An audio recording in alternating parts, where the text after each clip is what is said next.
and welcome to week 3 of our World Ocean Awareness Month. This week we're going to look at the abyss. We are going to make an anglerfish puppet out of items that you can find in your own home.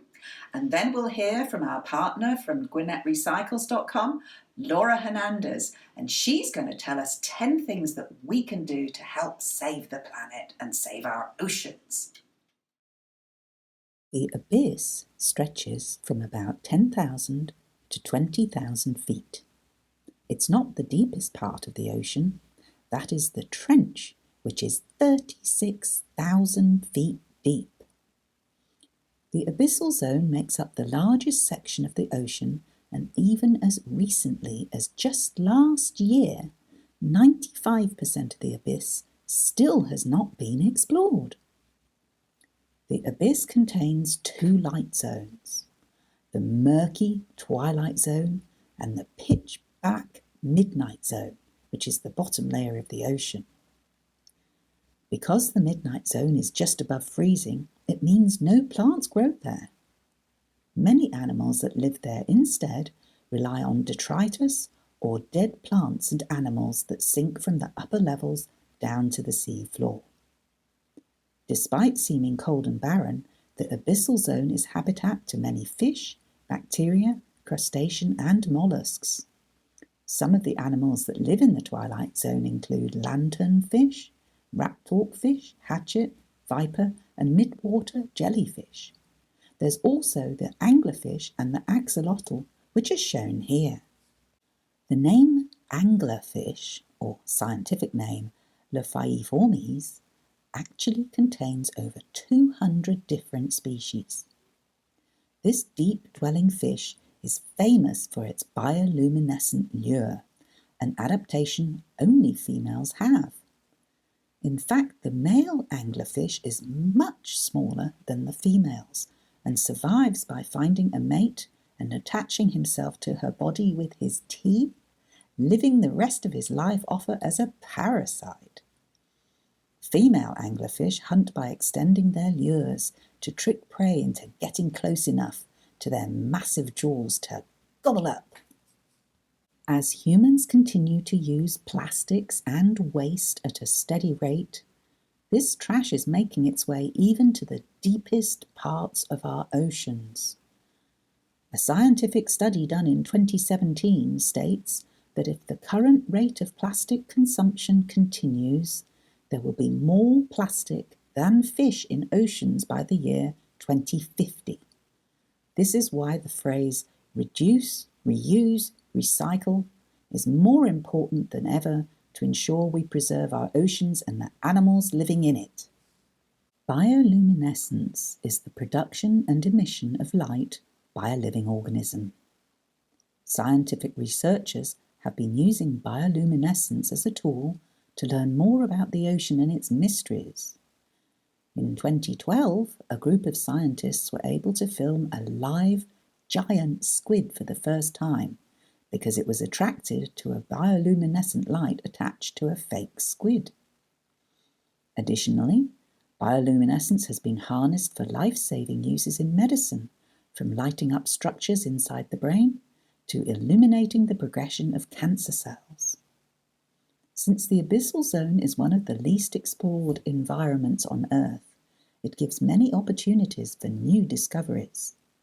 Perhaps one day we'll find a cure for cancer from deep-dwelling bacteria, or discover the ability to terraform other planets from tube worms living around hydrothermal vents.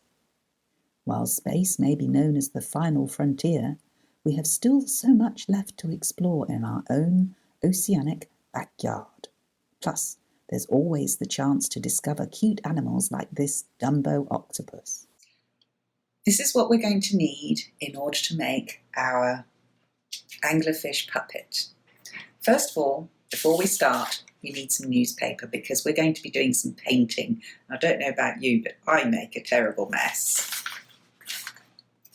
You can use paper plates, or if you don't have any paper plates, you can cut a circle from a cereal box, and that's what I've done here.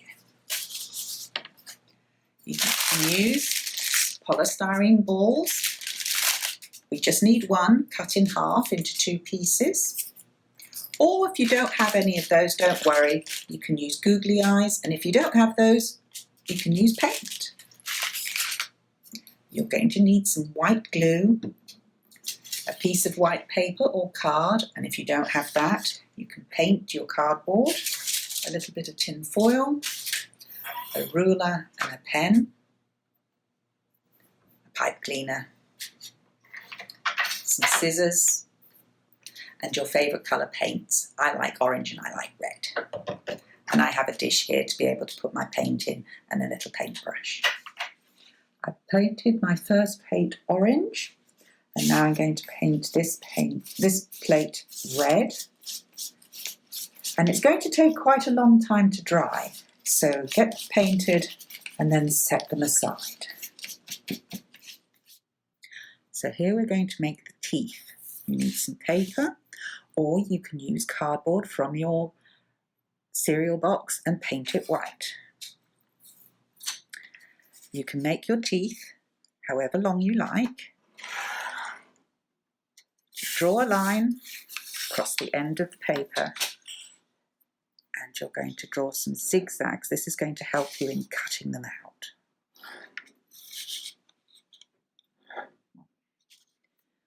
I have drawn the zigzags all the way along the length of the paper, and now we're just going to cut them out.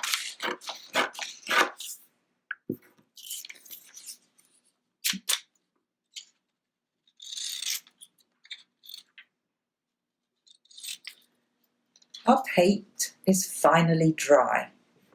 So now we are going to take one of the plates, turn it over, and I'm going to draw a line through the middle on the back. Just like that. Now I'm going to draw a curve shape. So it almost looks like a cat's eye. Now we're going to cut along those lines.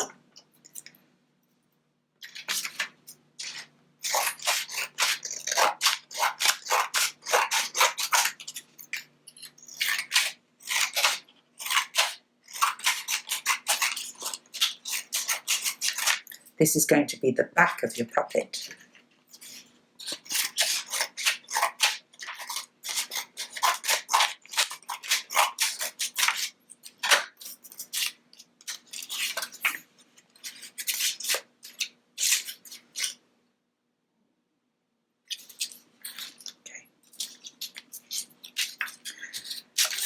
You take your other plate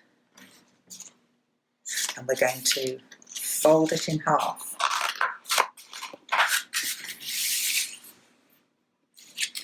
And it might be a good idea to have your newspaper again at this stage, because we're going to be doing some gluing.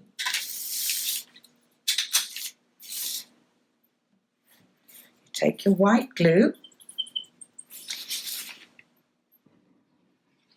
put it on the back of your plate, the unpainted side.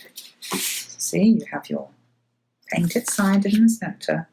We're going to add teeth.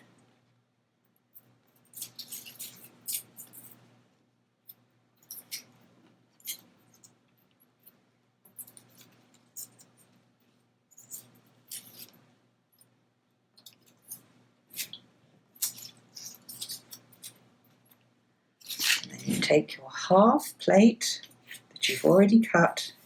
I'm going to put some more glue on just to make sure it sticks.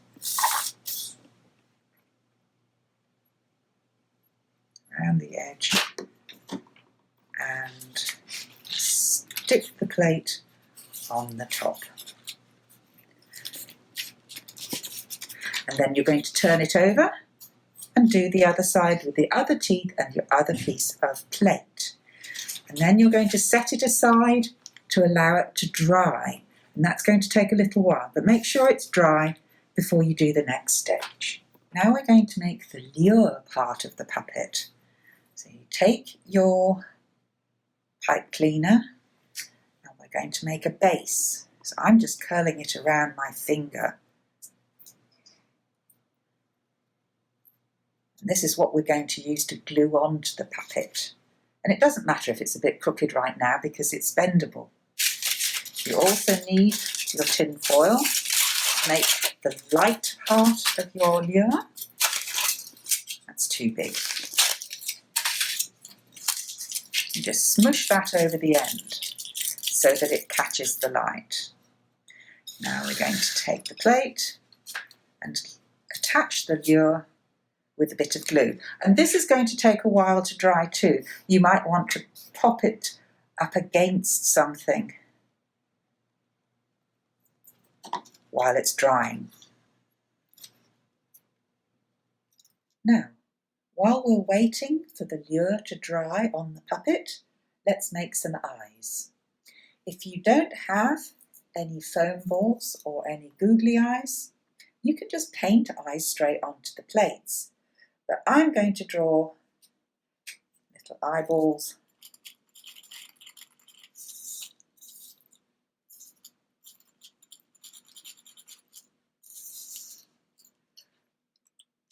onto him, and that's what I'm going to glue onto the plate too for his eyes. And here is the finished puppet. Mine's called Owl, Anglerfish Owl. What's yours called? Hi, I'm Laura Hernandez, the founder of Gwinnett Recycles. Today I'm sharing 10 easy ways to use less plastic, a very important thing to do for our oceans, our planet, and our own health. Before we get into those 10 ideas, let's talk about why it's so worthwhile to reduce our use of plastic. Today, the planet is suffering the effects of habits of consumption and waste that really were just adopted in the last 100 years. In that time, plastic has changed the game.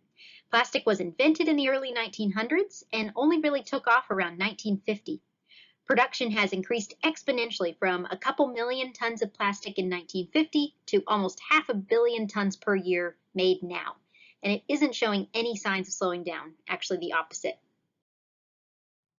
Just in the past 2 decades, we've doubled plastic production, and almost half of this plastic is made for a one-time use product that becomes trash after a few minutes, hours, or days. Speaking as Gwinnett Recycles, many kinds of plastic are actually very hard to recycle, and even the most recyclable plastic, unfortunately, can only be recycled a few times before it is then just trash. In less than a lifetime, we have become a throwaway society. Although some trash is a fact of life, today we are generating much more trash than the world can handle. There is so much plastic flowing into the environment that it's projected that by 2050, the world's oceans are going to contain more plastic than fish. Already, plastic pollution in the ocean is estimated to kill millions of marine animals every single year. And even though Gwinnett County is hundreds of miles away from the ocean, our trash can and does end up in the ocean from litter in creeks that lead to rivers, which then empty into the Atlantic and the Gulf. It's one thing to read about ocean plastic pollution, and it's another to experience it firsthand. Last year, I was on a sailing trip in a remote part of the Bahamas, and during that trip, I ran across a deserted island that was covered in plastic garbage. From water bottles from all corners of the globe, to plastic barrels and fishing nets, to shoes, and even a Barbie doll that was tangled up in a plastic bag. The plastic litter was so extensive on this otherwise idyllic, isolated tropical island that it would have taken a fleet of garbage trucks to get it all cleaned up. Some of it was breaking down, but plastic that doesn't ever biodegrade. It just degrades into smaller and smaller toxic little pieces of plastic that get mistaken for food by animals. I felt sick and totally overwhelmed by this scene. It is not just animals that are affected by plastic pollution in the environment. We are too. When animals ingest plastic, the plastic travels up the food chain and onto our dinner plates. It's also new that we know virtually nothing about what level of exposure to plastic might hurt us. What we do know is that the degree to which plastic harms animals and potentially harms us will only get worse as plastic use and pollution in the environment increases. The time to act is now, but many people and corporations aren't taking this threat seriously enough. So thank you so much for tuning into presentations like this one and doing your part. Now let's discuss 10 easy swaps you can make to get a little closer to plastic-free in your everyday lifestyle. Some of these swaps are actually for items that are commonly found in beach and ocean cleanups. So even if you live inland, you're doing good things for the environment and the ocean by avoiding these items. First off, reusable grocery bags. This might be something that you're already doing, maybe just need to do more of, but it's a really great basic to start with, which is just remembering to bring your reusable bags when you go to the grocery store. Those thin, filmy plastic bags might not seem like a lot, but if we're all taking 10 or so of those bags each time we shop, it really, really adds up. Although those can be recycled, they cannot be recycled in our curbside bin. We actually have to return them to stores to recycle. And then in turn, they're usually turned into something like plastic lumber that can't be recycled again. So really, really best just to reduce our use of these kinds of bags. Reusable produce bags might be something that you haven't heard of, but they are another great way to reduce plastic bag usage. You can actually buy mesh or other kind of translucent bags that are perfect for produce at the grocery store or the farmer's market. And you can put your fruits and veggies in there, and usually the cashiers have no trouble at all seeing what you bought and still checking you out. I've had no issue using these bags at grocery stores in Gwinnett, and I highly recommend them. If you're someone who likes to stay hydrated, one of the best things you can do for the planet and your own health is to switch to a reusable bottle. Single-use plastic bottles are bad news for a lot of reasons. 1 million plastic bottles are being sold around the world every minute, and that number is going to jump another 20% by next year. Most plastic is derived from drawing fossil fuels out of the ground, which is a process whereby plastic accumulates chemicals that can leach into the water when the bottle is stored in hot environments. And although it's thousands of times more expensive, bottled water is typically not any safer or cleaner than the tap water we get right here in Gwinnett. Finally, even though they are recyclable, most bottles are not recycled into new bottles. After one use, they're usually downcycled into synthetic fibers for carpet or for clothing that is then very hard to recycle again. A lot of those million bottles that were sold in the last minute we've been talking are going to end up in landfills or polluting the environment. So treat yourself to a reusable bottle that you absolutely love and try to avoid disposable water bottles whenever you can. Another swap you can do is going for a metal straw and reusable utensil set. I have this little meme here that I think is so true. It is such a bummer that we are using these convenience items that are actually so much more harmful and so much more troublesome than just washing and reusing things in the long run. So they have great utensil sets and metal straw sets online that you can just buy a few of, stash them in your desk drawer, your car glove compartment, your purse, wherever you think you might need them, so that the next time you're in a situation where your only other alternative would be to use plastic forks or plastic straw, you have an alternative. Most of the time when you're out to eat and you can't finish your food, you ask for a takeout box. They're usually styrofoam or plastic like this one here on the slide. Instead, something that you can do is keep a reusable takeout container in your glove compartment in your car. I make it a priority to keep a glass or stainless steel container in my glove compartment so I never have to accept takeout containers that are often these hard to recycle materials. It's really easy, it cuts down on trash, and it's always fun to see the reaction of the people you're having lunch or dinner with when you have your own container ready right there. I highly recommend reusable sandwich and snack bags. Whether it's the Stasher Bag brand or another kind that you find online, those are reusable, they are washable, sometimes even washable in the dishwasher for great convenience, and they don't become trash after just 1 or 2 uses like the zip seal bags. Beeswax food wrap is another one. This is something that you can procure online or even at local farmers markets like the Norcross Community Market.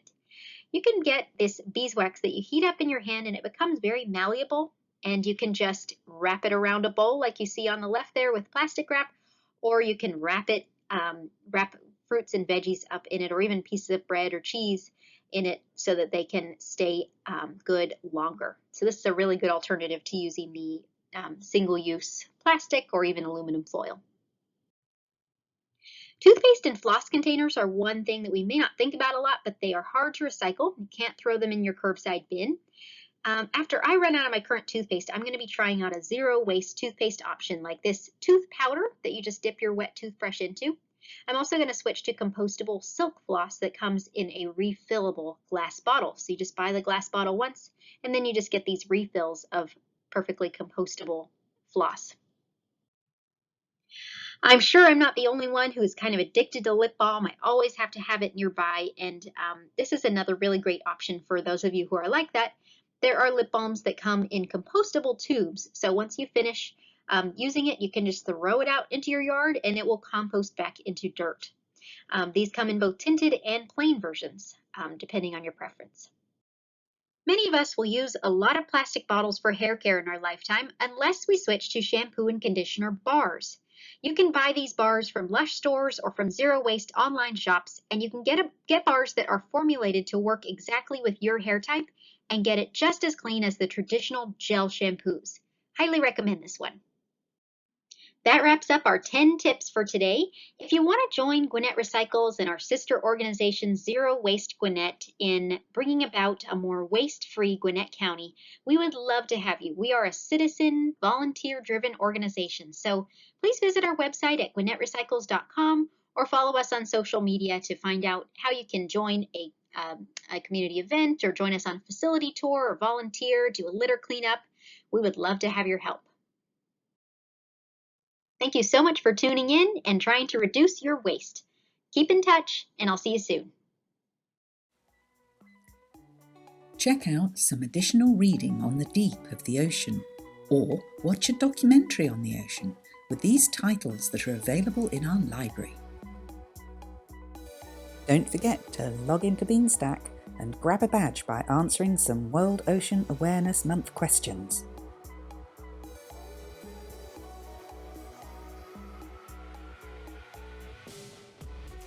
Thank you for watching.